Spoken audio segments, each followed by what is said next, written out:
仔伫街路顶将经过民众甲炸落来，以试用美容产品做借口，想要叫人客到店面内底。这种诈骗的手法，民众早就已经真熟悉。严格即卖黑心业者所有新的部署。黑心的美容业者即卖也开始利用交友的软体来找人，邀请对方到店内做面，佮会先调故意互因错误的地址。消费者伫网络查无评价，再佮以送餐点、送饮料、探班等等的方式，互消费者放下戒心。但消费者来到美容院了后，美容师佮趁做面的时阵，强力来推销产品，佮讲消费者若是定来，就会当增加见面的机会。互消费者甘愿开几60万，甚至是几60万，也佮有美容师讲一个月开几千块，对当长期绑约。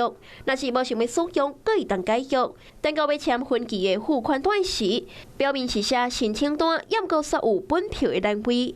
消费者就伫毋知影的状况之下签下本票，卖有人以检查商品做理由，将商品拆开。后续想要退钱，嘛无法度退。这次所调查的和处分的这几家啊，主要是在台中、彰化、高雄、台南。这总共的件数啊，我们目前手头上有超过100件以上。公平会介入处理，高间美容院相当是罚300万，上轻嘛是罚700万，总罚款的金额来到1100万。